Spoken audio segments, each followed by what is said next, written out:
ప్రధాన పార్టీల అభ్యర్థులు ప్రజలకు చేసింది శూన్యం. ప్రజాస్వామ్యాన్ని కూనీ చేసి ధనస్వామ్యంగా మారుస్తున్నారు బీజేపీ. పార్టీకి రాజీనామా చేసా పార్లమెంట్ అభ్యర్థిగా పోటీ చేస్తున్న బూడిద తిరుపతి. పెద్దపల్లి పార్లమెంటుకు పోటీ పడుతున్న ప్రధాన పార్టీల అభ్యర్థులు ప్రజలకు చేసింది శూన్యమని, ప్రజాస్వామ్యాన్ని భ్రష్టు పట్టించి కూనీ చేస్తున్నారని, ధనసౌమ్యంగా మారుస్తున్నారని స్వతంత్ర అభ్యర్థిగా పోటీ చేస్తున్న బూడిద తిరుపతి ఆరోపించారు. శుక్రవారం మంత్రి ప్రెస్ క్లబ్లో ఏర్పాటు చేసిన సమావేశంలో ఆయన మాట్లాడుతూ కాంగ్రెస్, బీఆర్ఎస్, బీజేపీ ప్రధాన పార్టీల అభ్యర్థులు ప్రజలకు చేసింది శూన్యమని ఆయన ఆరోపించారు. ఈ విలేకరుల సమావేశంలో ఇరుగురాల ప్రసాద్, భీమనపల్లి సురేందర్, గుడ్ల గురువేష్, మహమ్మద్ సర్వర్, మంతని సాగర్లు పాల్గొన్నారు. కొన్ని ప్రశ్నలు వేదలుచుకుంటా ఉన్నాను.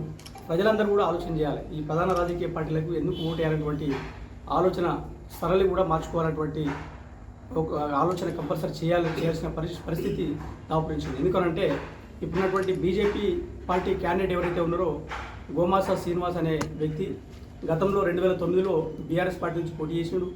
తర్వాత 2014లో కాంగ్రెస్ పార్టీ నుంచి నామినేషన్ వేసి విడ్రాయిండు. అదేవిధంగా ఆయనకి ఇక్కడ స్థానికంగా ఉన్నటువంటి వ్యక్తికి బీజేపీ పార్టీ టికెట్ ఇచ్చింది. స్థానిక సమస్యల మీద పూర్తి అవగాహన లేనటువంటి వ్యక్తి బీజేపీ పార్టీ సంబంధించినటువంటి అభ్యర్థి. అదేవిధంగా బీఆర్ఎస్ పార్టీకి సంబంధించినటువంటి క్యాండిడేటు కొప్పుల ఈశ్వర్ గారు గత ప్రభుత్వంలో సాంఘిక సంక్షేమ శాఖ మంత్రిగా పనిచేసిండ్రు, ఎస్సీ సంక్షేమ శాఖ మంత్రిగా పనిచేసిండ్రు. ఆయన ఒక ఎస్సీ అయి ఉండి కూడా దళితులకు ఎప్పుడు కూడా ఎవరిని కూడా దళితులకు దగ్గర తీసుకోకుండా, దళితులకు ఏ పనులు చేయకుండా ఆయన పూర్తిగా ఎస్సీలను విస్మరించారు. ఇప్పుడు ఎస్సీ రిజర్వేషన్ పెద్దపల్లి పార్లమెంట్ సెగ్మెంట్లో పోటీ చేయడానికి ఆ బీఆర్ఎస్ పార్టీ అధిష్టానం ఆయనకు టికెట్ ఇవ్వడం జరిగింది. ఆయనకు ఎందుకు టికెట్ ఇచ్చారో కూడా నాకేం అర్థం కావట్లేదు.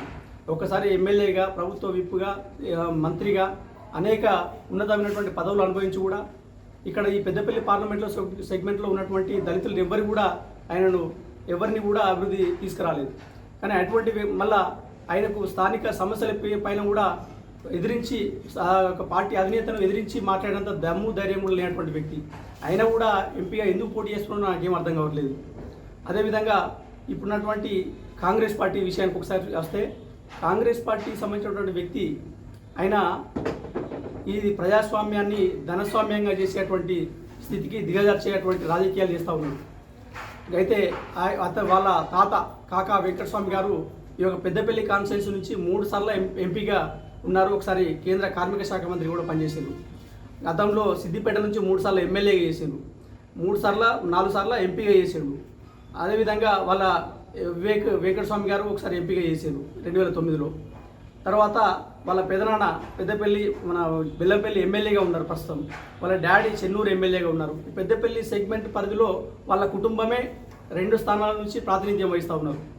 అయితే వీళ్ళు డబ్బులతోటి రాజ్యాధికారం చెలాయించేటువంటి ఆలోచనతోటి ఈ పెద్దపల్లి పార్లమెంట్ సెగ్మెంట్ను ఎంచుకున్నారు. నిజంగా మీకు అంత డబ్బు ఉంటే మీరు అక్కడ మల్కాజ్గిరి ఉన్నది, డబ్బుతోటి రాజకీయాలు చేసుకొని అక్కడ ఓటర్లను కొనుక్కొని మీరు రాజకీయం చేయండి. ఇక్కడ మీరు అసలు మీతోటి దళితులు ఎవరు కూడా బాగుపడినటువంటి దాఖలాలు లేవు. ఇక్కడ పెద్దపల్లి పార్లమెంట్ సెగ్మెంట్లో మేము ఏదో చేస్తామన్నటువంటి తీసుకొచ్చి ప్రజలను తాత్కాలిక తాయిలాలకు ఆశపడి వాళ్ళకు ప్రలోభాలు పెట్టి డబ్బుతోటి రాజకీయం చేద్దామనేటువంటి ఉద్దేశంతో మీరు రాజకీయాలకు వస్తున్నారు. ఖచ్చితంగా ప్రజలందరికీ నేను విజ్ఞప్తి చేస్తూ ఉన్నాను.